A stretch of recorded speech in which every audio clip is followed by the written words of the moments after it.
¿Qué pasa cuando el arma favorita de tu hermano se vuelve en su contra? Mi hermano Carlos, de 17 años, solía manejar las decepciones como una persona normal. Luego descubrió que amenazar con hacerse daño le conseguía lo que quisiera, y fue como si hubiera encontrado un código de trucos para la vida. Empezó poco a poco. Si no me dejas ir a la fiesta de Diego, me voy a cortar. Mamá cedió al instante. Luego escaló. Si no me compran el nuevo Xbox, no le veo sentido a vivir. Papá manejó al Liverpool a las 10 de la noche. Cada cena familiar se convirtió en una negociación de rehenes. Cuando sacó 8 en su examen de química, se encerró en el baño con un frasco de pastillas, gritando desde la puerta hasta que mamá llamó a la escuela para exigir que le repitieran el examen. Mi hermanita Lupita aprendió a copiar perfectamente la letra de Carlos, llenando sus tareas a medianoche para quitarle factores de estrés de su vida. Mamá desarrolló ataques de pánico. Papá comenzó a dormir en su coche solo para escapar del constante terrorismo emocional. Nuestra casa se convirtió en una prisión donde Carlos era tanto el carcelero como el único prisionero que importaba. El punto de quiebre llegó durante la cena de cumpleaños número 13 de Lupita. Lo había estado planeando durante meses, su primera fiesta de verdad como adolescente. A mitad del pastel, Carlos se dio cuenta de que nadie había preguntado por sus solicitudes universitarias. Se levantó lentamente, sacó su navaja y la puso contra su muñeca.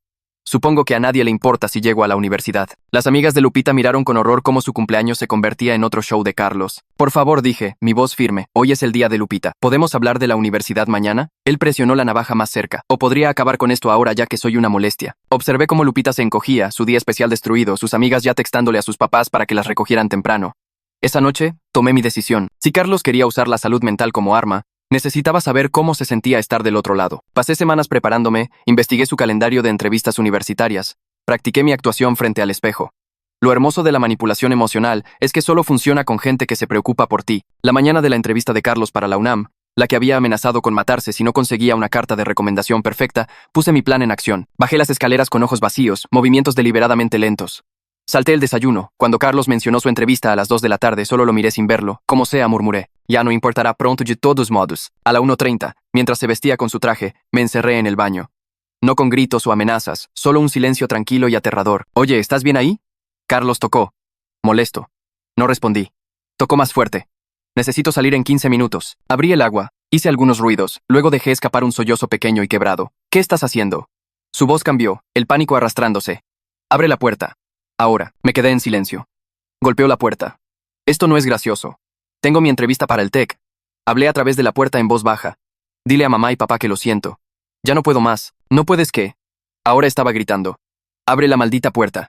Podía oírlo tratando de forzar la cerradura, llamando a nuestros papás que estaban en el trabajo. Por favor, suplicó. Lo que esté mal, podemos arreglarlo. Solo sal. Voy a perder mi entrevista, no me importa. Solo sal, por favor. Su voz se quebró. Voy a llamar al 911. No, susurré, por favor no. Solo ve a tu entrevista, es importante. Que se joda la entrevista. Ahora estaba llorando. Por favor, perdón por lo que sea que hice, perdón por todo. Solo abre la puerta. Por favor no te hagas daño, por favor. Durante 10 minutos, suplicó. Prometió cualquier cosa. La hora de su entrevista para la UNAM llegó y pasó. Finalmente, abrí la puerta y salí completamente bien. Me miró fijamente, su cara un desastre de lágrimas y confusión. Necesitaba que entendieras, dije con calma. ¿Cómo se siente cuando alguien que amas toma su vida como rehén? Cuando tienes que elegir entre sus amenazas y tu propia vida. Se deslizó por la pared, todavía en su traje de entrevista, temblando. Pensé, de verdad pensé que ibas a... Lo sé, dije. Así es como se siente mamá cada vez. Así es como todos nos sentimos cada día. Carlos me miró y vi que hizo clic. El agotamiento, el miedo, el rencor que había estado creando en todos los que lo amaban. Perdí la UNAM, susurró. Sí, dije. Y yo perdí ser tu hermano en lugar de tu línea de prevención de suicidio. Solo asintió y se fue a su cuarto. Eso fue hace 3 días. Hoy, llegué a casa de la escuela al silencio. Dejé mi mochila junto a la puerta. ¿Hay alguien en casa? Nada. Subí las escaleras. La puerta de su recámara estaba abierta y su carta de rechazo de la UNAM estaba sobre su escritorio. Entonces lo escuché. Agua corriendo en el baño. Carlos, toqué. La puerta estaba cerrada con seguro. Miré alrededor y noté un líquido oscuro filtrándose por debajo de la puerta. Parecía tinte de cabello rojo. Por favor, comencé a golpear el marco de la puerta. Golpeo más fuerte, mi puño golpeando la madera tantas veces que empieza a doler. El líquido rojo sigue extendiéndose, arrastrándose por las losetas blancas como si se moviera solo. Mi celular está en mi mano antes de que lo piense. Los dedos temblando tanto que casi lo tiro 2 veces antes de marcar el 911. La operadora contesta y estoy hablando antes de que termine su saludo, las palabras saliendo rápido y quebradas. Le digo que mi hermano está encerrado en el baño, y hay líquido rojo saliendo por debajo de la puerta y no sé si es sangre o tinte, pero necesito ayuda ahora mismo. Me pide mi dirección y la doy. Luego pregunta si puedo escucharlo moviéndose ahí dentro. Pego mi oreja contra la puerta y escucho agua corriendo y tal vez algunos ruidos de movimiento, pero no puedo saber si eso es bueno o malo. Me dice que me quede en la línea, que viene ayuda. Puedo escucharla tecleando algo.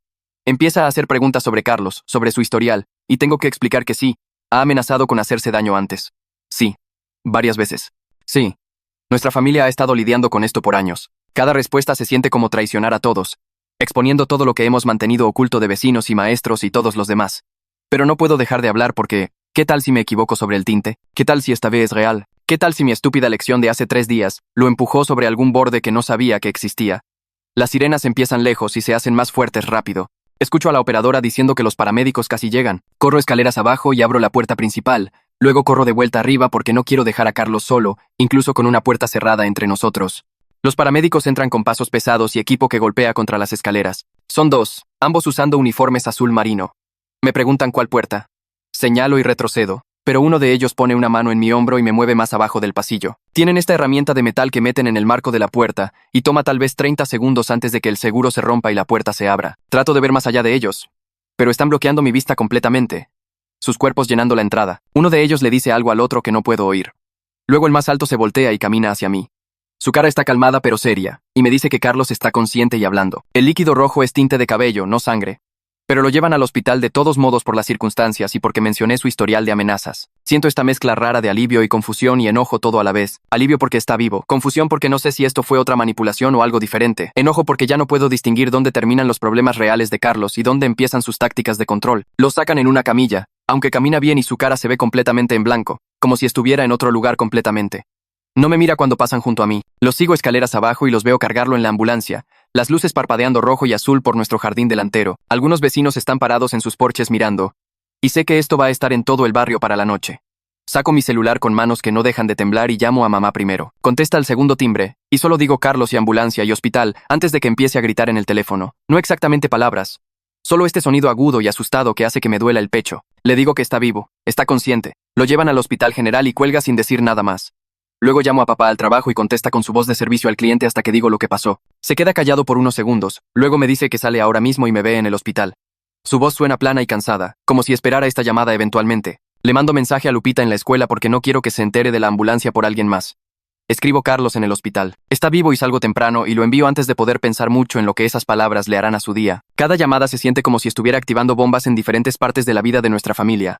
Pero alguien tiene que decirles antes de que la escuela llame o el hospital trate de contactar a mis papás. Agarro mi mochila y mis llaves y manejo al hospital general, siguiendo la ruta que tomó la ambulancia unos 10 minutos antes de mí. En urgencias, camino al mostrador y le digo a la enfermera que estoy aquí por mi hermano que acaba de llegar en ambulancia. Me pide su nombre y mi información. Luego me dice que tome asiento en el área de espera mientras lo evalúan. Me siento en una de esas sillas de plástico que está pegada a otras 3 sillas de plástico y me quedo viendo la tele en la esquina que está pasando algún programa de talk show sin sonido. La enfermera se acerca después de unos 20 minutos y se sienta junto a mí con un portapapeles. Me pregunta si ha habido intentos o amenazas previas y tengo que guiarla por todo el patrón. La navaja en la fiesta de cumpleaños de Lupita, las pastillas en el baño por el examen de química, las constantes amenazas sobre universidad y Xbox y fiestas y todo lo demás. Cada palabra que digo se siente como si me estuviera acusando a mí mismo, como si estuviera admitiendo que sabía que esto venía y no hice nada para detenerlo. O peor, que lo empeore con mi truco del baño hace 3 días. Ella escribe todo sin juzgar, solo asintiendo y haciendo preguntas de seguimiento sobre fechas y detalles. Cuando termina, me dice que un doctor vendrá a hablar con la familia una vez que terminen la evaluación y regresa a su escritorio. Mamá y papá llegan dentro de 5 minutos uno del otro. Y puedo decir que mamá manejó demasiado rápido para llegar porque su rímel está corrido por su cara y sus manos están temblando. Papá todavía tiene su uniforme de trabajo con la etiqueta con nombre y todo. Y mira alrededor de la sala de espera como si estuviera tratando de descubrir a dónde ir. Ambos me ven al mismo tiempo y caminan hacia mí, y antes de que cualquiera pueda sentarse, mamá se me acerca. Se pone justo en mi cara y su voz sale como un siseo, bajo pero áspero. Dice que yo hice esto. Que mi truco de hace 3 días empujó a Carlos al límite. Que soy responsable de lo que le pase. Papá pone su mano en su hombro, pero no está en desacuerdo con ella, no le dice que está equivocada o siendo injusta. Solo se queda ahí parado mirándome con esta expresión cansada y decepcionada, y siento el peso de su culpa asentarse en mis hombros como algo físico. Parte de mí quiere discutir, quiere explicar que Carlos ha estado haciendo esto por años y solo traté de mostrarle cómo se sentía, pero otra parte de mí piensa que tal vez tienen razón, tal vez sí lo empujé demasiado lejos. Tal vez enseñarle una lección usando sus propias tácticas fue lo peor que pude haber hecho. Me siento de nuevo y se sientan a cada lado de mí y todos solo nos quedamos viendo la tele sin realmente verla. Un doctor con bata blanca sale unos 40 minutos después y llama nuestro apellido. Todos nos paramos y se presenta como el doctor García. Nos dice que Carlos está físicamente bien. Sin lesiones, sin señales de autolesión. El líquido rojo definitivamente era tinte de cabello. Probablemente de un frasco que Lupita tenía en su baño de algún proyecto escolar hace meses. Pero lo mantienen en observación. posiblemente una retención involuntaria de 72 horas, dependiendo de cómo vaya la evaluación. Usa todos estos términos como plan de seguridad e intervención de crisis y evaluación psiquiátrica, y todo se siente repentinamente real de una manera que las amenazas de Carlos nunca sintieron antes. Antes era solo nuestra familia y nuestros secretos, pero ahora hay profesionales y protocolos y procedimientos oficiales. El doctor García explica que alguien del equipo psiquiátrico evaluará a Carlos para determinar si es un peligro para sí mismo, y basados en esa evaluación, decidirán si necesita tratamiento interno o si puede irse a casa con un plan de seguridad. Pregunta si tenemos preguntas y papá pregunta cuánto hasta que sepamos. Y el doctor García dice, probablemente unas horas. Luego regresa por las puertas dobles y nos quedamos parados en la sala de espera otra vez. Me siento de nuevo en la silla de plástico y mi cerebro empieza a repetir mi incidente del baño escenificado de hace 3 días. Me veo practicando en el espejo, calculando el tiempo de los sonidos del agua, planeando las palabras exactas para decir a través de la puerta. Calculé cada detalle para enseñarle a Carlos una lección, para hacerlo sentir el miedo e impotencia que había estado creando en todos nosotros por años. Pero ahora no puedo dejar de pensar en la diferencia entre mi actuación y lo que pasó hoy. ¿Estaba Carlos tratando de manipularnos otra vez o algo realmente se rompió dentro de él? ¿Mi lección lo empujó hacia una crisis real? ¿O solo estaba copiando mis tácticas para conseguir atención después del rechazo de la UNAM? La culpa se siente como si estuviera aplastando mi pecho, haciendo difícil respirar. Sigo tratando de trazar una línea entre donde termina mi responsabilidad y empiezan las decisiones de Carlos. Pero la línea sigue moviéndose y borrándose hasta que ya no puedo verla. Un señor en pantalones de vestir y camisa viene y se presenta como el licenciado Sebastián Rivera, el trabajador social del hospital. Se sienta con nosotros y empieza a explicar todos estos requisitos y protocolos. Habla sobre reporte obligatorio, lo que significa que el hospital tiene que hacer un reporte sobre el incidente de Carlos con alguna agencia del municipio. Describe la planificación de seguridad, que involucra remover todos los objetos filosos de la casa, guardar bajo llave los medicamentos y establecer horarios de supervisión. Menciona establecer revisiones con un terapeuta y posiblemente un psiquiatra para manejo de medicamentos. Es calmado y profesional todo el tiempo, como si hubiera explicado exactamente esto mismo a cientos de familias antes que nosotros. Pero veo a mamá encogerse con cada palabra que dice. Sus hombros se encorvan hacia adelante y su cara se hace más pequeña, como si le estuvieran diciendo que su crianza falló y ahora extraños tienen que intervenir para arreglarlo. Papá solo asiente, haciendo preguntas prácticas sobre qué necesita pasar cuándo, pero puedo ver la derrota en sus ojos también. Mi celular vibra en mi bolsillo y lo saco para ver un mensaje de Lupita. Dice que está en casa de su amiga y no quiere venir al hospital. Ya se cansó de ser parte del show de Carlos y necesita que todos entiendan eso. Su enojo se transmite incluso en el mensaje corto y no la culpo para nada. Le respondo que es seguro quedarse lejos, que alguien en esta familia debería tener una tarde normal. Agrego que le avisaré cuando sepamos algo importante, pero no tiene que venir o llamar o hacer nada que no quiera hacer. Manda de vuelta un emoji de pulgar arriba y nada más. Guardo mi celular y miro a mamá y papá todavía hablando con Sebastián sobre planes de supervisión y citas de terapia, y me doy cuenta de que Lupita ya descubrió lo que el resto de nosotros todavía estamos aprendiendo, que puedes amar a alguien y aún así necesitar distancia de ellos, que apoyar a la familia no significa sacrificar todo lo demás, que a veces lo más sano que puedes hacer es decir no a la crisis y proteger tu propia paz. Sebastián se para darnos un momento y veo a papá sacar sus lentes para leer del bolsillo de su camisa. Mamá se inclina cerca y susurra algo sobre solicitudes universitarias y cómo una retención psiquiátrica podría afectar el futuro de Carlos. Su voz tensa con ese pánico específico que le da cuando piensa en lo que otra gente dirá de nuestra familia. Papá no la mira, solo le pregunta a Sebastián dónde necesita firmar. Y Sebastián señala 3 lugares diferentes en los formularios de consentimiento extendidos por la pequeña mesa en el cuarto de consulta. La mano de papá tiembla mientras escribe su firma en el primer formulario, la pluma haciendo sonidos rasposos contra el papel, pero su mandíbula está fija de una manera que no he visto en años. No está discutiendo o negociando o buscando una ruta de escape a su coche, solo firmando cada formulario metódicamente mientras las protestas de mamá se hacen más y más silenciosas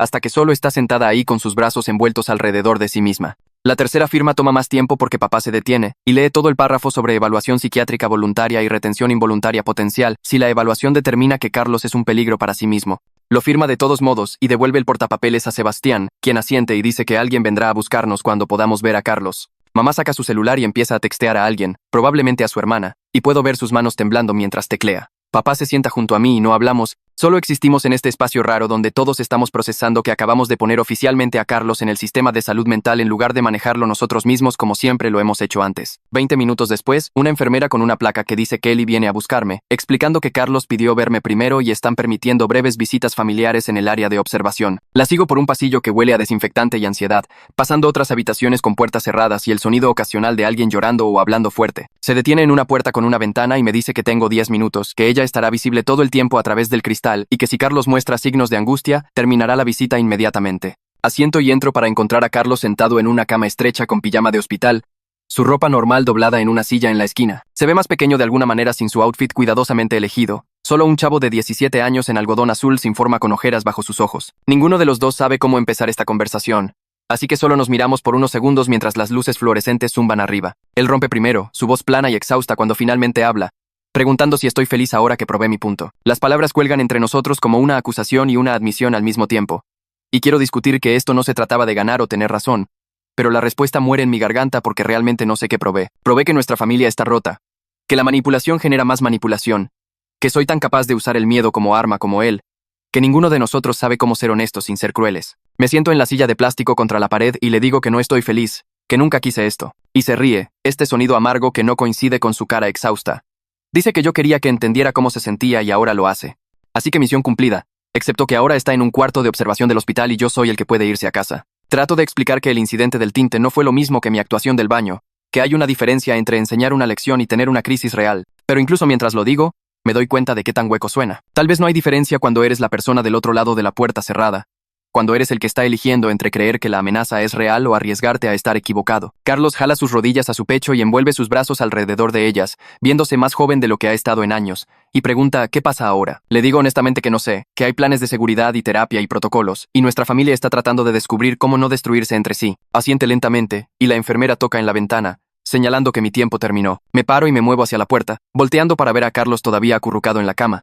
Y me voy sin decir adiós porque nada que pudiera decir haría este momento menos terrible para ninguno de los dos. Sebastián está esperando en el pasillo con una carpeta para regresar a donde mamá y papá están sentados. Abre la carpeta y saca varias páginas engrapadas, explicando que este es un borrador del plan de seguridad que necesitará ser finalizado con el equipo de tratamiento de Carlos, pero nos da un marco inicial. Lo repasa punto por punto con esta voz calmada y profesional, que hace que la disfunción de nuestra familia suene como una condición médica con protocolos de tratamiento. El plan lista quién se registra con Carlos diariamente, papá en la mañana antes del trabajo y mamá en la tarde antes de dormir. Especifica que todos los medicamentos, incluyendo analgésicos de venta libre, serán guardados en un gabinete con llave en el baño de mamá y papá, con solo papá teniendo la llave. Detalla que objetos filosos, incluyendo cuchillos de cocina, tijeras y navajas, serán asegurados en un cajón con llave, con Carlos pidiendo acceso supervisado cuando lo necesite. Delinea frases específicas que Carlos debería usar cuando esté luchando, como pedir un registro o decir que necesita usar sus habilidades de afrontamiento en lugar de hacer amenazas o declaraciones vagas. Lista gatillos para llamadas de crisis inmediatas, incluyendo cualquier declaración sobre autolesión, cualquier publicación preocupante en redes sociales, cualquier intento de acceder a objetos restringidos o cualquier cambio significativo de humor que dure más de unas horas. Sebastián explica que alguien del equipo de crisis hará revisiones de bienestar 2 veces por semana durante el primer mes y que Carlos tendrá terapia individual 3 veces por semana más nuestras sesiones familiares. El lenguaje clínico hace que todo se sienta más manejable y más deprimente a la vez, como si estuviéramos reconociendo que nuestra familia no puede funcionar sin estructura externa y supervisión profesional. Mamá pregunta cuánto tiempo permanecen estas restricciones en su lugar, y Sebastián dice que depende del progreso de Carlos y la evaluación del equipo de tratamiento, pero que esperemos al menos varios meses de monitoreo intensivo. Papá pregunta sobre la escuela, y Sebastián dice que Carlos necesitará adaptaciones y la oficina de orientación será notificada, lo que hace que mamá se estremezca otra vez al pensamiento de más gente conociendo nuestros asuntos familiares privados. Los veo procesar todas estas reglas y revisiones y restricciones, viendo nuestra casa transformarse en mi mente de un hogar a algo entre un hospital y una casa de medio camino, y no estoy seguro si eso se siente como seguridad o rendición. Esa noche vamos a casa sin Carlos por primera vez desde que todo esto comenzó y la casa se siente mal de maneras que no puedo nombrar. Mamá va directo a su recámara y cierra la puerta.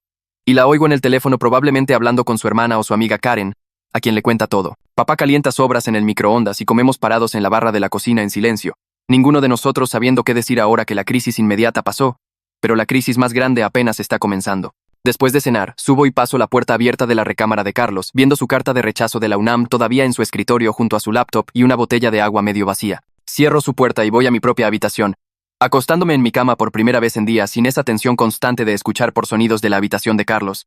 La paz se siente culpable, como si estuviera aliviado de que mi hermano esté encerrado en un cuarto de observación de hospital en lugar de aterrorizando a nuestra familia, y me odio un poco por estar agradecido de que no esté aquí. Duermo mejor de lo que he dormido en semanas, sólido y sin sueños, y cuando despierto a la mañana siguiente, la culpa golpea más duro porque mi primer pensamiento es gracias a Dios todavía está en el hospital. Me alisto para la escuela en la casa silenciosa, mamá ya se fue a trabajar y papá haciendo café en la cocina, y todo se siente más ligero y más pesado al mismo tiempo. En la escuela, paso primero y segundo periodo antes de que me llamen a la oficina de orientación por el intercomunicador. Camino por los pasillos sabiendo que todos oyeron mi nombre y preguntándome si saben por qué me están llamando, si los rumores sobre la ambulancia en mi casa se han esparcido lo suficiente para que la gente esté conectando los puntos. La licenciada Calderón está esperando en su oficina, la puerta abierta y una caja de pañuelos en su escritorio como si esperara lágrimas. Es más joven que la mayoría de los otros orientadores, tal vez de casi 30, y tiene esta forma de ser directa sin ser dura que hace difícil mentirle. Me pide que cierre la puerta y me siente. Luego explica que el hospital reportó el incidente de Carlos como lo requiere la ley y que quería revisar cómo estoy. Su voz es gentil, Pero sus preguntas son específicas, preguntando cómo estoy, qué apoyo tengo, si me siento seguro en casa. Le digo que estoy bien y nuestra familia lo está manejando. La respuesta automática que he perfeccionado durante años de ocultar nuestra disfunción. Deja que el silencio se extienda hasta que no lo soporto más, y admito que es complicado, que no sé si estoy bien o no. Asiente como si esperara esa respuesta, y luego dice algo que me hace caer el estómago. Explica que sabe sobre mi incidente del baño escenificado porque Carlos lo mencionó durante su evaluación. No está enojada o juzgando cuando me dice que lo que hice, incluso con buenas intenciones, fue dañino, y que necesito separar la responsabilidad por las decisiones de Carlos de la culpa por su crisis de salud mental. Quiero defenderme, explicar que estaba tratando de enseñarle una lección, pero ella corta mis excusas preguntando si le diría a alguien más que la manipulación emocional está bien, siempre y cuando estés tratando de probar un punto. La pregunta se sienta pesada entre nosotros, y no puedo contestarla porque ambos sabemos que la respuesta es no. Me da unos folletos sobre apoyo de crisis familiar y límites saludables.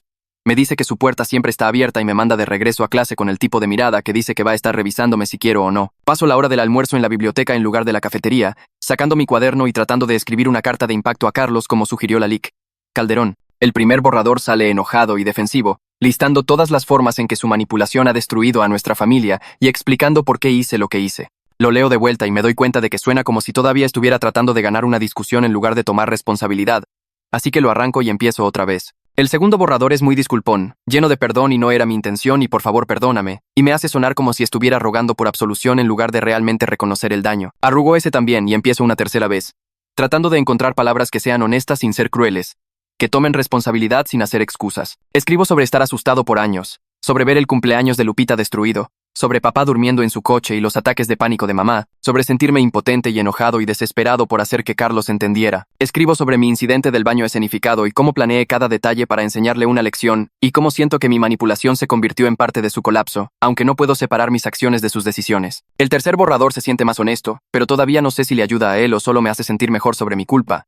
Así que lo doblo y lo pongo en mi mochila sin ningún plan de realmente entregarlo. La campana suena para cuarto periodo, y meto el cuaderno en mi casillero, preguntándome si hay alguna forma de disculparse por usar como arma el mismo miedo que estás tratando de detener sin sonar como un hipócrita. Mamá llama durante mi periodo libre, su voz pequeña y derrotada de una manera que me aprieta el pecho. Dice que programó una cita de admisión para terapia familiar este fin de semana con alguien llamado Dr. Martínez, quien se especializa en intervención de crisis y sistemas familiares. Suena como si estuviera admitiendo un fracaso, como si programar terapia significara aceptar que no podemos arreglar esto nosotros mismos de la manera en que siempre lo hemos intentado.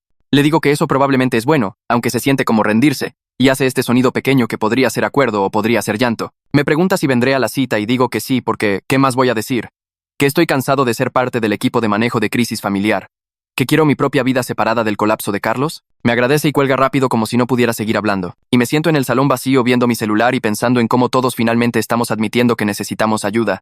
Pero tomó a Carlos en un cuarto de observación de hospital para llegar ahí. Esa tarde después de cenar, papá pregunta si podemos hablar y terminamos sentados en la mesa de la cocina con el plan de seguridad que Sebastián nos dio extendido entre nosotros. Papá se ve más viejo de lo que se veía incluso hace una semana. Nuevas líneas alrededor de sus ojos y canas en su barba que no recuerdo haber visto antes. Me dice algo que nunca esperé oír.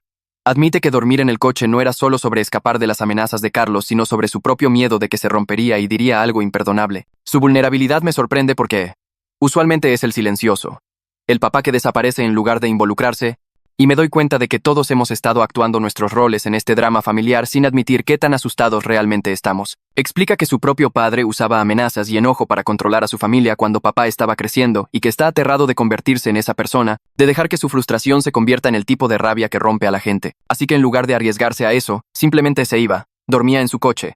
Evitaba la situación completamente, lo cual sabe ahora que fue su propio tipo de abandono. No sé qué decir a esta confesión, así que solo asiento y le digo que lo entiendo. Que todos hemos estado haciendo lo mejor que podemos con herramientas rotas. Pregunta si estoy bien y le doy la respuesta honesta, que es que no sé, que me siento culpable y enojado y aliviado y asustado todo al mismo tiempo. Nos sentamos ahí un rato sin decir mucho. Solo dos personas que se aman tratando de descubrir cómo ser una familia otra vez en lugar de rehenes en la misma casa. Mi celular vibra con un mensaje al chat grupal familiar y lo saco para ver el mensaje de Carlos iluminando la pantalla. Dice que siente haberlos preocupado a todos, pero no pensó que a alguien realmente le importaría tanto.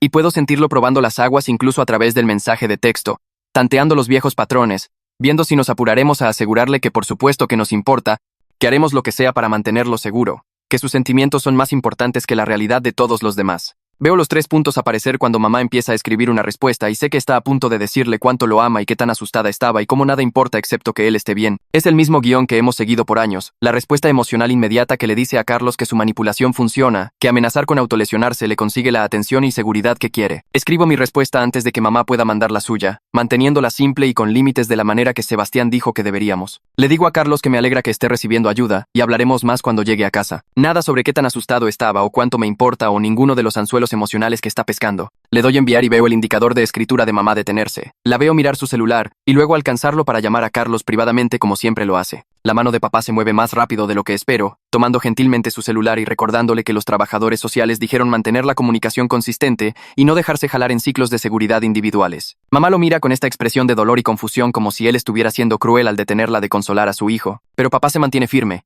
y le recuerda que responder a las pruebas y manipulación es lo que nos trajo aquí en primer lugar. Retira su mano lentamente, y la veo luchar con el impulso de arreglar y consolar y hacer todo bien, el mismo impulso que ha habilitado las amenazas de Carlos por años. El chat grupal familiar se queda callado después de mi mensaje, sin inundación de te amo o seguridades. Solo mi respuesta con límites sentada ahí como una nueva regla que todos estamos aprendiendo a seguir.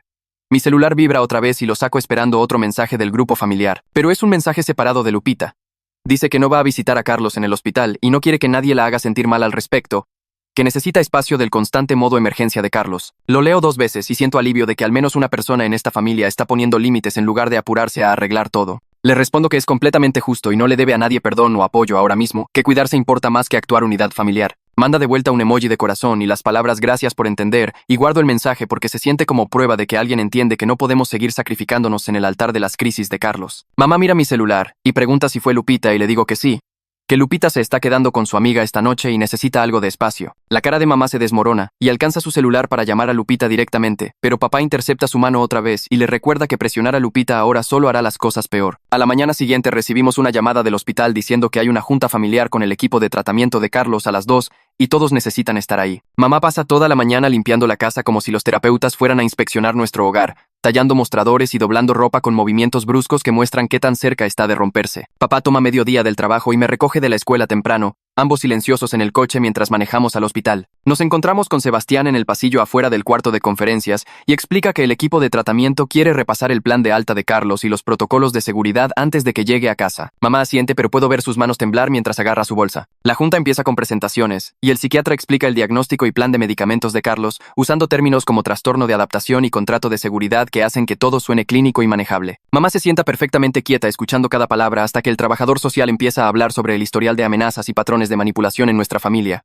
Ahí es cuando se rompe. Su respiración se pone rápida y superficial y empieza a llorar diciendo que falló como madre y debería haber visto esto venir, que habilitó el comportamiento de Carlos porque tenía mucho miedo de poner límites. La enfermera rápidamente la ayuda a sentarse y trae una bolsa de papel para que respire mientras papá y yo miramos impotentes desde el otro lado de la mesa. Me doy cuenta de que mamá se ha estado manteniendo junta con fuerza de voluntad y negación que finalmente se está quebrando bajo el peso del escrutinio profesional. El psiquiatra pausa la junta y le da tiempo a mamá para recuperarse mientras papá frota su espalda y murmura seguridades que suenan huecas incluso para mí. Cuando mamá puede respirar normalmente otra vez, el trabajador social gentilmente explica que reconocer los patrones es el primer paso hacia cambiarlos, que nuestra familia no está rota sin reparación, pero necesitamos estructura y consistencia hacia adelante. Salimos del hospital con una carpeta llena de papeles y números telefónicos y una cita de seguimiento programada con un terapeuta familiar llamado Dr. Martínez. 3 días después estamos sentados en la oficina del Dr. Martínez para nuestra primera sesión, la sala de espera decorada con colores neutrales y revistas que nadie lee. El Dr. Martínez es un señor de mediana edad con lentes y una forma directa de hablar que deja claro que no está aquí para mimarnos. Empieza la sesión estableciendo reglas base. Su voz es matter of fact en lugar de simpática. Ninguna amenaza de autolesión se negociará.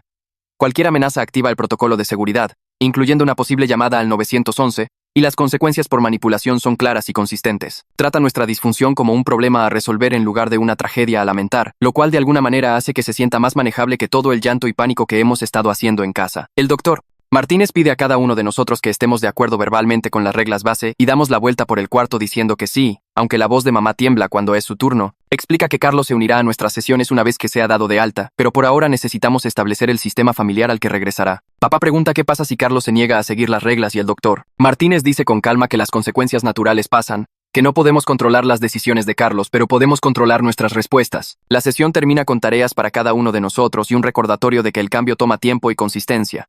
2 días después de eso, la oficial Ramírez aparece en nuestra casa para un seguimiento policial. Es profesional pero cálida mientras explica que el incidente de Carlos ahora está documentado en el sistema y futuras revisiones de bienestar harán referencia a este historial. Camina por nuestra casa tomando nota sobre el plan de seguridad, revisando que objetos filosos estén asegurados y medicamentos bajo llave.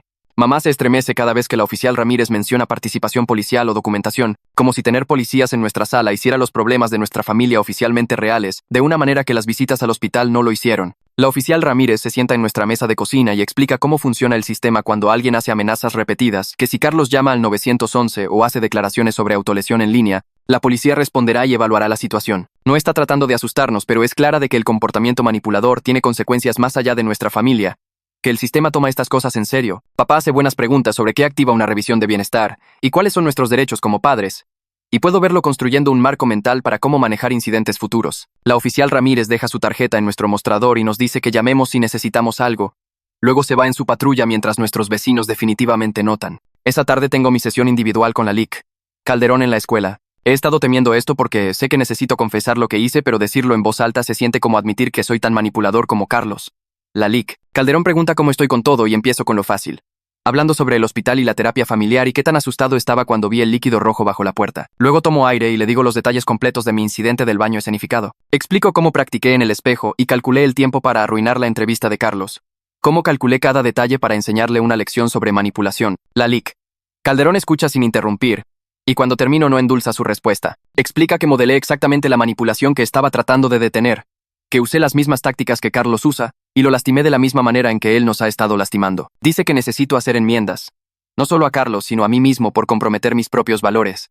Que tener razón sobre la manipulación de Carlos no hace que mis acciones estén bien. Las palabras golpean duro porque parte de mí todavía quiere ser el héroe que expuso a Carlos, pero la LIC.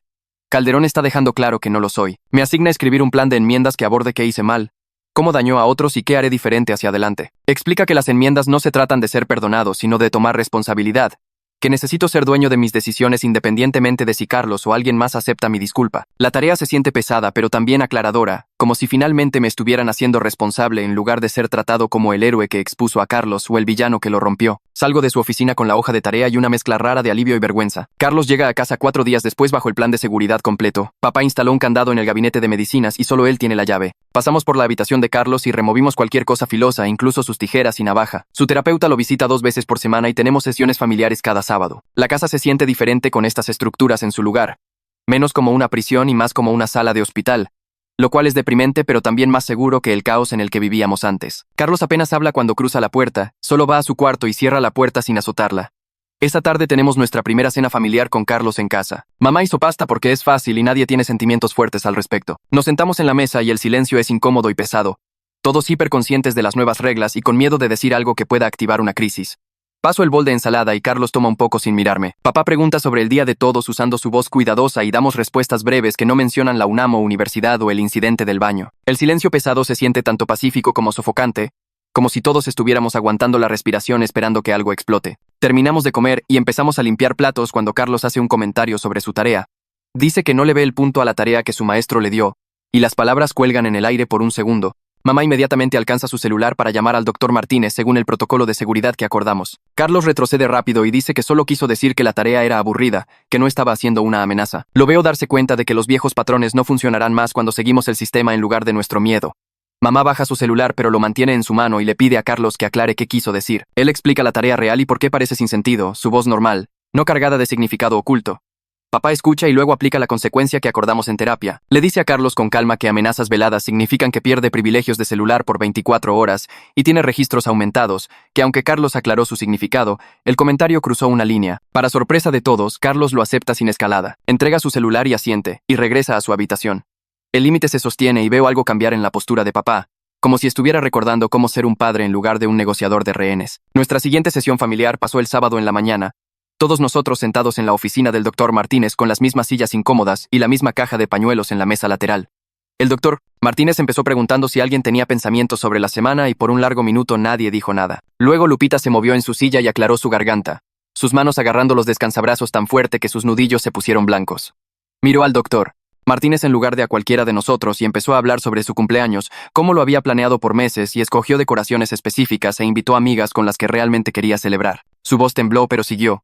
describiendo cómo Carlos se paró con la navaja y cómo las caras de sus amigas cambiaron de felices a asustadas en segundos.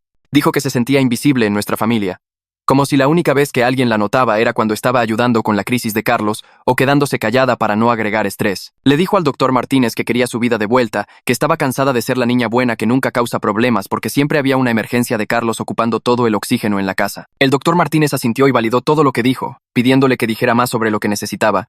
Y Carlos miraba el piso todo el tiempo con su mandíbula apretada. Cuando Lupita terminó de hablar, el silencio se sintió pesado y horrible, y me di cuenta de que nunca la había oído decir nada de esto en voz alta antes, aunque todos lo sabíamos. El doctor Martínez le agradeció por su honestidad y le preguntó a Carlos si quería responder.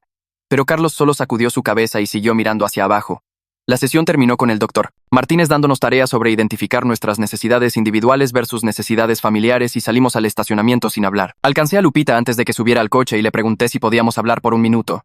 Se detuvo y se volteó, sus brazos cruzados sobre su pecho como si se estuviera protegiendo. Le dije que lo sentía, que mi incidente del baño escenificado agregó otra capa de drama de Carlos a su cumpleaños ya destruido, que había estado tan enfocado en enseñarle a Carlos una lección que no pensé en cómo la afectaría a ella. Dije que sabía que había empeorado las cosas peleando su manipulación con más manipulación y que genuinamente lo sentía. Me miró por un segundo y luego dio un paso adelante y me abrazó, lo cual no esperaba. Cuando se separó dijo que sabía que estaba tratando de ayudar y entendía por qué lo hice, pero que toda nuestra familia necesitaba dejar de usar las tácticas de Carlos uno contra el otro y realmente lidiar con los problemas reales. Lo dijo con esta voz clara y directa que la hizo sonar mucho mayor de 13 y me sentí tanto orgulloso de ella por ser tan inteligente al respecto como avergonzado de que una chavita de secundaria tuviera mejores límites que yo. Subimos al coche y mamá preguntó si todo estaba bien, y Lupita solo dijo que sí, y se puso sus audífonos para el camino a casa. El lunes en la escuela se sintió como caminar a través de un campo minado de susurros y miradas. La ambulancia en nuestra casa había sido lo suficientemente visible para que vecinos notaran, y aparentemente el hermano mayor de alguien conocía a alguien en mi grado, así que para el almuerzo los rumores se estaban esparciendo. La gente preguntaba si mi hermano estaba bien, si eran drogas, si alguien murió. Y mantuve mi cabeza abajo y dije que no quería hablar de eso. Algunos chavos respetaron eso y retrocedieron inmediatamente. Otros siguieron presionando con preguntas disfrazadas de preocupación, queriendo detalles que pudieran convertir en chisme.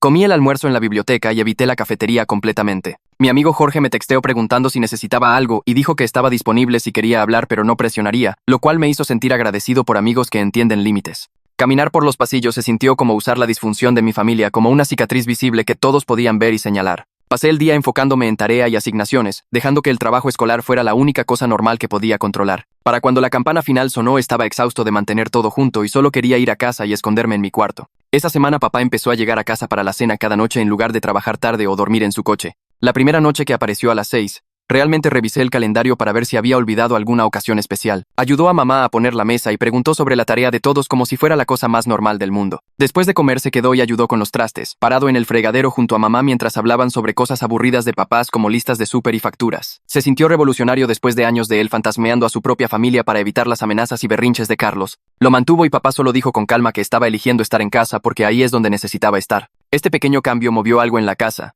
como si todos nos estuviéramos dando cuenta de que presentarse consistentemente importaba más que gestos grandes o disculpas dramáticas. La carta oficial de rechazo de la UNAM llegó por correo un jueves. El sobre delgado y obviamente malas noticias antes de que alguien lo abriera. Carlos llegó a casa de la escuela y lo vio en la mesa de la cocina donde mamá lo había dejado. Todos casualmente en la cocina cuando lo recogió, lo abrió lentamente y leyó la carta, su cara pasando por dolor y rabia en el lapso de segundos. Podíamos verlo tratando de contenerlo, su mandíbula trabajando y sus manos temblando mientras arrugaba la carta en una bola. Se quedó parado ahí por un minuto como si pudiera decir algo o aventar algo, y luego solo se volteó y caminó arriba a su cuarto. Mamá empezó a seguirlo, pero papá puso una mano en su brazo y sacudió su cabeza. Dejamos que tuviera espacio para sentir sus sentimientos sin apurarnos a arreglarlos o minimizar la decepción. El doctor Martínez nos había dicho que esto era importante. Dejar que Carlos aprendiera a sentarse con emociones difíciles sin convertirlas en armas o demandas de rescate. Se sintió mal solo quedarnos ahí parados y no hacer nada. Pero nos quedamos en la cocina y le dimos el cuarto para estar enojado solo. Encontré a Carlos llorando en su cuarto como una hora después, sentado en su cama con su cara en sus manos. Toqué en la puerta abierta y levantó la vista, sus ojos rojos y su cara mojada. Cada instinto que tenía quería disculparme otra vez o tratar de arreglar cómo se sentía, pero me obligué a solo sentarme en el piso cerca de su cama. Nos sentamos ahí por unos minutos en silencio, él llorando en voz baja, y yo solo estando presente sin tratar de hacerlo mejor. Finalmente dije que el número de su terapeuta estaba en su celular si quería hacer un registro de emergencia, y asintió y sacó su celular. Me fui mientras estaba marcando y cerré su puerta detrás de mí. Después lo oí hablando por teléfono, su voz baja e inestable, pero realmente hablando en lugar de amenazar o manipular. Cuando salió a cenar se veía exhausto pero más calmado, y nadie le preguntó sobre la llamada o la carta. Se sintió como un paso pequeñito hacia él construyendo habilidades de afrontamiento reales en lugar de tácticas de control. La semana siguiente Carlos faltó a su sesión de terapia individual y dijo que se le olvidó cuando papá le preguntó. Papá miró a mamá, y luego de vuelta a Carlos y dijo que faltar a terapia significaba perder privilegios de juegos por 3 días según las consecuencias que todos acordamos. La cara de Carlos se puso roja y empezó a discutir que genuinamente se le olvidó y no era justo castigarlo por un error honesto. Papá se mantuvo calmado y dijo que la consecuencia no era sobre castigo, sino sobre responsabilidad, y que si Carlos quería cambiar el sistema, podíamos discutirlo en terapia familiar, pero por ahora la regla se mantenía. Carlos se fue pisando fuerte a su cuarto y azotó la puerta, y esperé a que papá cediera o a que mamá interfiriera, pero ninguno de ellos se movió. Papá subió 1 hora después y recogió la consola de juegos y controles de Carlos sin discusión. Carlos estaba furioso y hosco los siguientes 3 días, apenas hablando en las comidas e irradiando resentimiento, pero la consecuencia se sostuvo y vi a nuestros papás realmente seguir adelante, aunque habría sido más fácil dejarlo pasar y evitar el conflicto. Mamá anunció en la cena una noche que había empezado su propia terapia individual, y su doctor le había recetado medicamento para sus ataques de pánico. Lo dijo en voz baja como si estuviera avergonzada y explicó que había estado luchando por años y necesitaba ayuda manejando su ansiedad. Papá extendió la mano y apretó su mano y Lupita dijo que estaba orgullosa de mamá por cuidarse. Los ojos de mamá se llenaron de lágrimas y dijo que debería haberlo hecho antes, que había dejado que su miedo controlara demasiado de cómo criaba. Su honestidad le dio permiso al resto de nosotros de admitir que todos estábamos lidiando con nuestras propias cosas de los años de situaciones de rehenes emocionales. Dije que había estado teniendo problemas para dormir y seguía repitiendo el incidente del baño en mi cabeza. Lupita dijo que tenía pesadillas sobre la navaja de Carlos en su fiesta de cumpleaños.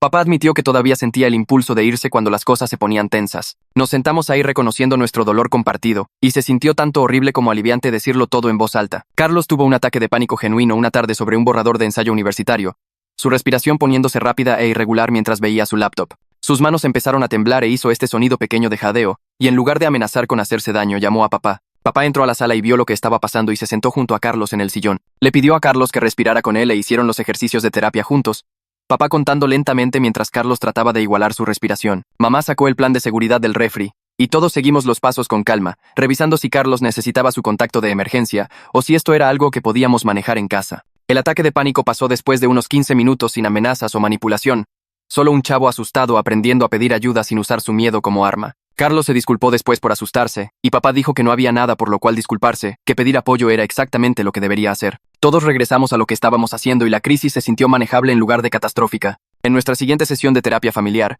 el doctor Martínez le preguntó a Carlos qué estaba debajo de todas las amenazas y manipulación. ¿De qué tenía realmente miedo? Carlos estuvo callado por mucho tiempo y luego dijo que tenía miedo de ser ordinario, de no ser especial o exitoso o destacarse de ninguna manera. Dijo que amenazar con hacerse daño lo hacía sentir como si tuviera control cuando todo lo demás en su vida se sentía desordenado e impredecible. Describió cómo las solicitudes universitarias y calificaciones y expectativas todas presionaban sobre él hasta que no podía respirar, y las amenazas se convirtieron en una forma de hacer que la presión parara. El doctor Martínez escuchó y luego lo ayudó a identificar el miedo como separado del comportamiento, explicando que sentir miedo de fracaso era normal, pero usar amenazas de autolesión para lidiar con ese miedo era el problema. Vi a Carlos hablar sobre su terror de ser promedio y lo vi como vulnerable en lugar de calculador por primera vez en años. Se veía pequeño y cansado sentado en la silla de terapia y me di cuenta de que había estado tan atrapado por su manipulación como nosotros. El doctor Martínez le dio tarea sobre identificar otras formas de sentir control que no involucraran lastimarse o asustar a su familia, y Carlos realmente lo escribió en lugar de descartarlo. Papá aclaró su garganta y miró al doctor Martínez, luego hacia abajo a sus manos. Empezó a hablar sobre su propio padre, cómo el abuelo solía encerrarse en el garaje con el coche prendido cada vez que no conseguía lo que quería, cómo papá creció revisando a su padre varias veces al día para asegurarse de que todavía estaba vivo. Describió encontrar a su padre desmayado borracho con frascos de pastillas cerca a los 12 años, que le dijeron que era su culpa por no ser un hijo lo suficientemente bueno. La voz de papá se puso quieta mientras explicaba que había pasado toda su vida adulta aterrado de convertirse en su padre, mientras también no tenía idea de cómo criar diferente, porque amenazas y miedo eran el único lenguaje que conocía. Mamá extendió la mano y tomó la mano de papá y la vi llorando silenciosamente. El doctor Martínez escuchó sin interrumpir, luego lo reformuló como un patrón que se pasó pero podía romperse, diciendo que estábamos eligiendo terminar el ciclo ahora mismo en este cuarto en lugar de pasarlo a otra generación. Dijo que la conciencia de papá del patrón era realmente la herramienta que necesitábamos para detenerlo, que conocer la historia significaba que podíamos escribir un futuro diferente. Carlos miró a papá con algo como entendimiento, tal vez dándose cuenta por primera vez que la disfunción de nuestra familia iba más profundo que solo su manipulación. El doctor Martínez sacó una pila de papeles y explicó la tarea para esta semana. Quería que creáramos lo que llamó un contrato sin amenazas. Un acuerdo escrito donde todos en la familia firmaban sobre cómo manejaríamos la salud mental de Carlos sin habilitar manipulación. Explicó lo que necesitaba estar en él. Frases específicas que usaríamos cuando Carlos hiciera amenazas, consecuencias claras por usar autolesión como palanca y apoyos para crisis genuinas que no involucraran ceder a demandas. Dijo que necesitábamos incluir horarios de registro, a quién podía llamar Carlos durante una crisis real y qué contaba como romper el contrato. Mamá preguntó si esto era realmente necesario. Si escribirlo se sentía demasiado formal y frío. El doctor Martínez dijo que esa era exactamente la razón por la que necesitaba ser escrito, porque nuestras buenas intenciones seguían desmoronándose bajo presión y necesitábamos algo concreto para referenciar cuando las emociones estuvieran altas. Nos dio plantillas y ejemplos de otras familias, explicando que pasaríamos nuestra siguiente sesión revisando lo que se nos ocurriera. La tarea se sintió tanto clínica como esperanzadora, como si estuviéramos construyendo un nuevo lenguaje familiar que no incluía terrorismo emocional como una forma válida de comunicación. Esa tarde, extendimos las plantillas del contrato por la mesa de la cocina después de cenar. Mamá quería empezar con la sección de apoyo. Papá quería atacar consecuencias primero, y Carlos seguía diciendo que todo se sentía como si lo estuvieran tratando como un criminal. Sugerí que fuéramos en orden por el bosquejo del doctor Martínez, y empezamos con definir qué contaba como una amenaza versus qué contaba como pedir ayuda. Discutimos por 20 minutos sobre si decir estoy cansado de todo calificaba como una amenaza. Lupita dijo que dependía del contexto y tono, lo cual llevó a más discusión sobre cómo sabríamos la diferencia. Papá propuso que tratáramos cualquier declaración ambigua como una amenaza potencial hasta que se probara lo contrario, lo cual Carlos odió, pero eventualmente acordó que tenía sentido dado su historial. Nos movimos a consecuencias y pasamos otra media hora debatiendo qué debería pasar si Carlos rompía el contrato. Mamá quería consecuencias que se sintieran de apoyo, papá las quería como disuasión clara, y Carlos solo las quería justas. Acordamos un sistema escalonado donde primeras violaciones significaban registros y supervisión aumentados. Violaciones repetidas significaban pérdida de privilegios, y violaciones serias significaban activación inmediata del protocolo de seguridad, incluyendo posible hospitalización. Carlos firmó cada consecuencia mientras la escribíamos, lo cual se sintió importante. Agregamos sistemas de apoyo después, listando el número del doctor Martínez, la línea de crisis, el terapeuta individual de Carlos y amigos o familia específicos a los que Carlos podía contactar durante luchas genuinas. Para cuando terminamos de hacer el borrador, pasaban de las 10 y todos estábamos exhaustos, pero teníamos un documento que se sentía real y aplicable en lugar de solo buenas intenciones que se disolverían la próxima vez que Carlos nos probara. A la mañana siguiente en el desayuno, Lupita preguntó en voz baja si tal vez podíamos hacer una repetición pequeña de su cumpleaños. Dijo que no quería nada grande, solo familia y tal vez 2 amigas, pizza y un pastel. Algo que realmente fuera sobre ella en lugar de otro show de Carlos. Los ojos de mamá se llenaron de lágrimas inmediatamente y empezó a disculparse por cómo fue la primera fiesta, pero Lupita la detuvo y dijo que solo quería avanzar, no repasar el pasado. Mamá sacó su celular y empezó a buscar fechas, preguntando a Lupita qué tipo de pizza quería y qué sabor de pastel. Vi a Lupita negociar por lo que quería sin disculparse por necesitar atención, pidiendo el sábado en la tarde y solicitando que Carlos solo se quedara la primera hora para que pudiera tener espacio con sus amigas después. Carlos asintió y dijo que era justo, que le debía un cumpleaños que no fuera sobre él. Papá sugirió que fuéramos a la pizzería que le gustaba a Lupita en lugar de pedir, hacerlo sentir más especial. Lupita sonrió, una sonrisa real, y dijo que eso sonaba perfecto. La planeación se sintió como crecimiento para todos nosotros, como si estuviéramos aprendiendo a hacer espacio para las necesidades de Lupita, sin ignorar la salud mental de Carlos o dejar que consumiera todo. El sábado llegó y manejamos a la pizzería a las 2 de la tarde. Lupita invitó a 2 amigas de la escuela, ambas chavitas que habían estado en la fiesta desastre original y estaban claramente nerviosas sobre la ronda 2. Ordenamos 3 pizzas y palitos de pan y nos sentamos en una mesa grande en la parte de atrás. Carlos participó en la conversación durante la primera hora, preguntando a las amigas de Lupita sobre la escuela y sus hobbies, siendo genuinamente agradable en lugar de hacer todo sobre él. Cuando la hora se cumplió, miró a papá y dijo que estaba listo para irse, dándoles espacio como había prometido. Papá llevó a Carlos a casa mientras mamá y yo nos quedamos con Lupita y sus amigas. Ordenamos el pastel, uno pequeño de chocolate con betún morado que Lupita había escogido antes en la semana. Cuando lo trajeron a la mesa con velas encendidas, la cara de Lupita brilló. Sus amigas cantaron las mañanitas y Lupita sopló las velas con una sonrisa genuina, pidiendo un deseo con sus ojos cerrados fuerte. Salió suave, sin drama o crisis. Solo una celebración de cumpleaños adolescente normal. Ver a Lupita reír con sus amigas sobre el pastel se sintió como una victoria pequeña contra años de momentos arruinados, prueba de que nuestra familia podía tener experiencias normales y todos nos comprometíamos a hacer espacio para ellas. Unos días después, Carlos bajó viéndose molesto, sosteniendo su celular. Le mostró a papá un mensaje de alguien de la escuela, una captura de pantalla de un meme burlándose de él con un emoji de ambulancia y el caption sobre ser dramático. Papá lo leyó y le preguntó a Carlos cómo se sentía al respecto. Carlos dijo que dolía y lo enojaba, que quería textear de vuelta algo malo o postear sobre cómo todos en la escuela eran falsos. Papá se sentó con él y hablaron sobre el dolor y el enojo por unos 15 minutos, papá haciendo preguntas sobre qué específicamente molestaba a Carlos y validando que tener tu crisis convertida en chisme escolar era genuinamente doloroso. Carlos no se espiraló o amenazó con autolesión, solo se sentó ahí procesando sus sentimientos con el apoyo de papá. Más tarde esa tarde, estaba caminando junto a la habitación de Carlos y lo oí en el teléfono con su terapeuta. hablando sobre el mensaje y cómo activó su miedo de ser visto como manipulador o buscando atención. Sonaba tenso, pero lo estaba manejando, escribiendo los sentimientos sin usarlos como armas. Seguí caminando, dándole privacidad, pero sintiendo que esto era progreso real incluso aunque pudiera oír qué tan difícil era para él. En nuestra siguiente sesión de terapia, el doctor Martínez mencionó el manejo de Carlos del mensaje cruel, y lo elogió como exactamente el tipo de respuesta que queríamos ver. Sentí el impulso de agregar, de decir algo sobre cómo Carlos finalmente estaba aprendiendo con lo que el resto de nosotros habíamos estado lidiando, pero me lo mordí. El doctor Martínez me miró y preguntó qué estaba pensando, y admití que había querido presumir, pero elegí no hacerlo. Lo llamó restricción madura y dijo que estaba aprendiendo una lección importante sobre ser el hermano de Carlos en lugar de su terapeuta o su adversario. Estaba aprendiendo que apoyar a Carlos no significaba arreglar sus problemas o controlar sus respuestas, solo estar presente cuando luchara y darle espacio cuando lo necesitara. Mamá preguntó cómo podía practicar la misma restricción porque su instinto todavía era saltar y resolver todo. El doctor Martínez sugirió que empezara contando hasta 10 antes de responder a cualquier angustia de Carlos, dándose tiempo para elegir una respuesta en lugar de reaccionar desde el pánico. La sesión se sintió como si todos estuviéramos aprendiendo nuevos roles, descubriendo cómo relacionarnos entre nosotros sin los viejos patrones de manipulación y habilitación. Tarde una noche estaba en mi cuarto haciendo tarea cuando mi celular vibró con una notificación. Carlos había posteado algo en redes sociales, solo una declaración vaga diciendo que estaba cansado de pretender y no sabía cuánto tiempo más podía mantener el acto. Le tomé screenshot y estaba a punto de ir a hablar con él cuando oí un toque en la puerta principal. Papá bajó y oí la voz de la oficial Ramírez pidiendo hacer una revisión de bienestar según el protocolo. Bajé para encontrar a Carlos en la sala viéndose confundido y enojado, preguntando por qué la policía estaba en nuestra casa. La oficial Ramírez explicó con calma que su post en redes sociales había sido señalado por el sistema de monitoreo que habíamos establecido, que declaraciones ambiguas sobre estar cansado o incapaz de continuar se trataban como amenazas potenciales hasta que se probara lo contrario. Carlos estaba avergonzado y furioso, diciendo que solo estaba desahogándose sobre estrés escolar, que no estaba amenazando nada. Ramírez asintió y dijo que entendía, pero el sistema funcionaba de esta manera específicamente porque no podíamos leer mentes o saber la intención de posts vagos. Le preguntó a Carlos directamente si estaba seguro y si tenía planes de hacerse daño y dijo que no, solo estaba estresado sobre solicitudes universitarias.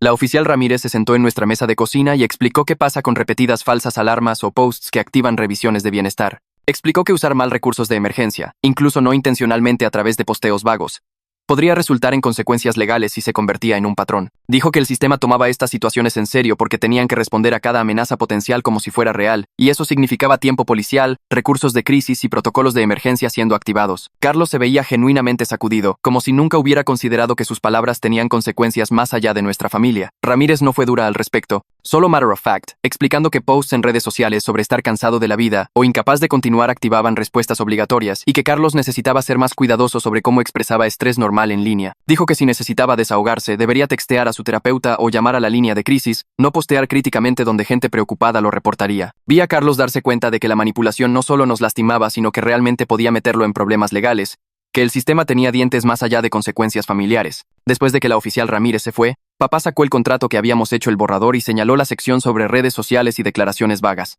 Explicó con calma que este incidente contaba como una violación del contrato, que la consecuencia que todos habíamos acordado era pérdida de acceso a redes sociales por 24 horas y supervisión aumentada. Carlos empezó a discutir. Luego se detuvo y preguntó si esto era realmente necesario. Papá dijo que sí, que todos habíamos firmado el contrato incluyendo Carlos y que seguir adelante con las consecuencias era cómo reconstruíamos confianza y establecíamos nuevos patrones. Mamá entregó el celular de Carlos y papá cambió las contraseñas en todas sus cuentas de redes sociales, explicando que restauraría el acceso mañana en la tarde. Carlos lo aceptó con resentimiento hosco pero sin escalada, sin amenazas o manipulación.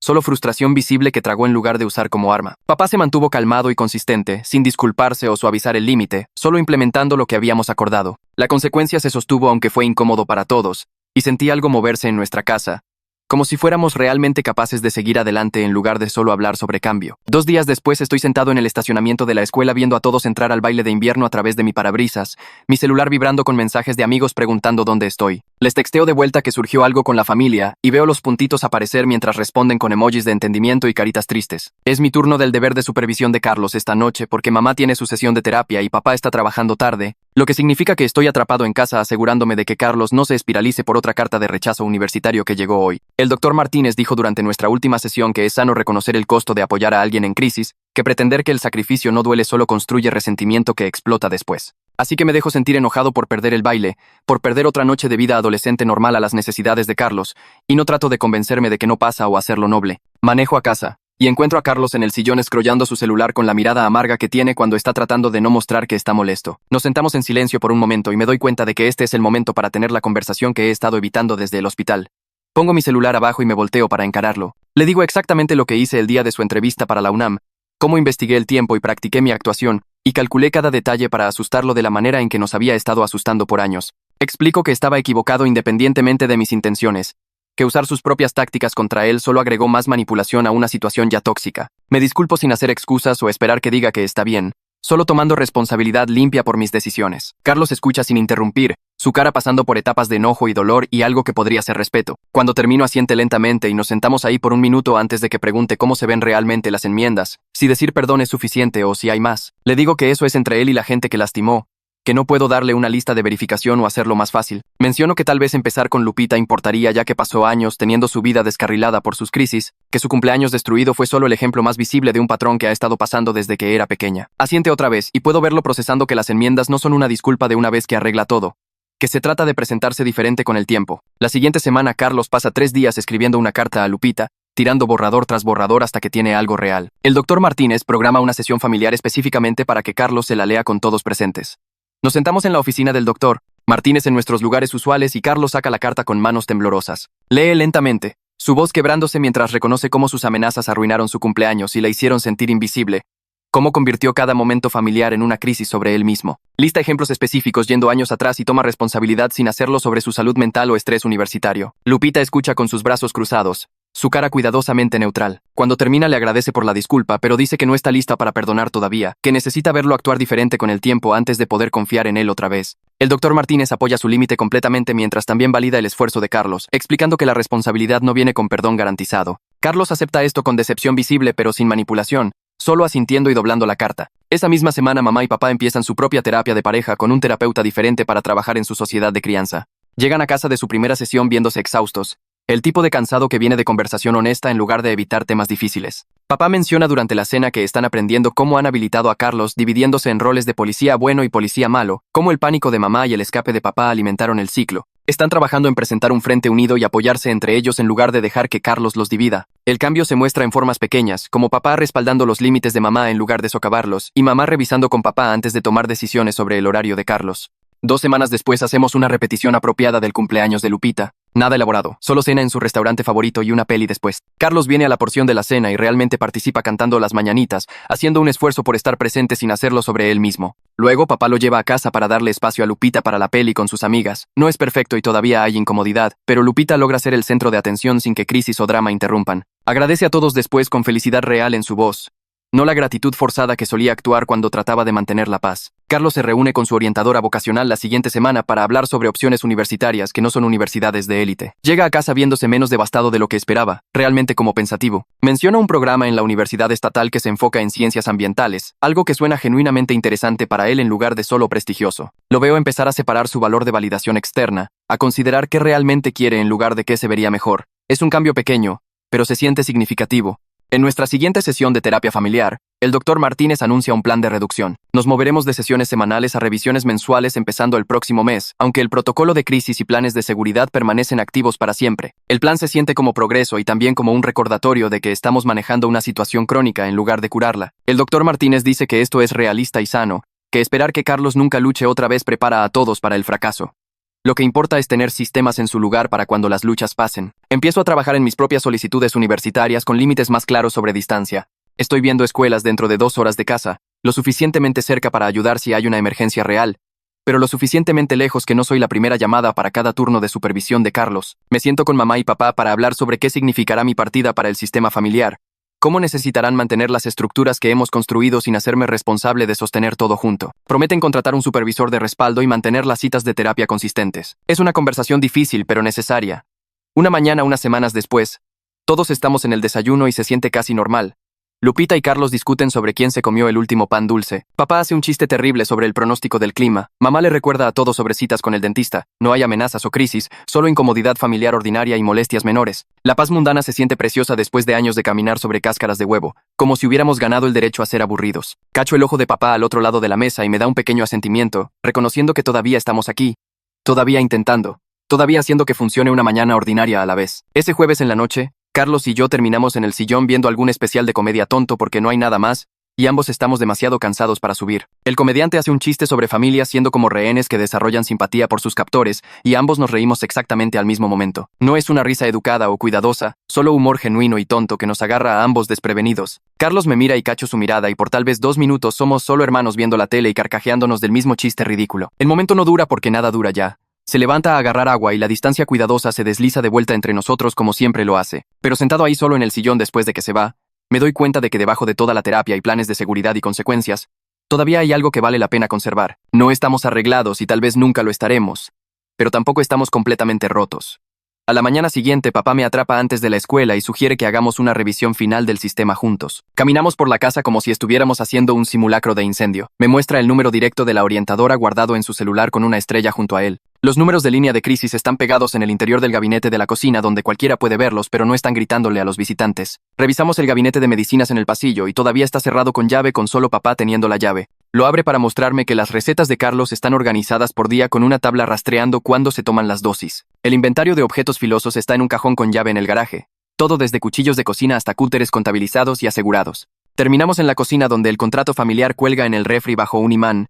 Todas nuestras firmas visibles, incluyendo la de Carlos un poco desordenada en el fondo. Papá pasa su dedo por la lista de respuestas y consecuencias acordadas como si las estuviera memorizando otra vez. Todo está en su lugar, no porque pensemos que Carlos tendrá otra crisis mañana, sino porque aprendimos por las malas que la esperanza necesita estructura. Siento algo cercano a confianza viendo estos sistemas que construimos, este marco que nos hace a todos responsables. No es perfecto y no prevendrá cada problema, pero es real, y está ahí. Esa noche saco mi diario y escribo que nuestra casa solía ser una prisión donde Carlos era tanto el carcelero como el único prisionero que importaba. Ahora no es una prisión, pero tampoco es exactamente libre. Es solo un lugar con reglas y consecuencias y gente tratando su mejor esfuerzo de ser honestos en lugar de jugar juegos con el miedo del otro. Todos todavía estamos aprendiendo cómo hacer esto. Mamá todavía se pone ansiosa cuando Carlos está callado demasiado tiempo. Papá todavía revisa el seguro del baño a veces cuando Carlos está ahí. Lupita todavía mantiene su distancia y cuida su espacio. Carlos todavía lucha con decepción y tiene días donde todo se siente imposible. Pero el terror que solía llenar cada cuarto ha sido reemplazado con algo diferente. Pequeños momentos de conexión real, honestidad en lugar de manipulación. No es un final de cuento de hadas donde todos están sanados y felices. Es solo trabajo real y duro hacia algo mejor que lo que teníamos. Progreso en lugar de perfección. Y sentado aquí escribiendo esto, creo que eso realmente podría ser suficiente. Y ese es el desglose completo. Trato de mantener cada historia corta pero útil, algo que realmente puedas llevar contigo. Si te dio aunque sea una nueva idea, entonces cumplió su trabajo. Suscríbete para que no te pierdas la siguiente.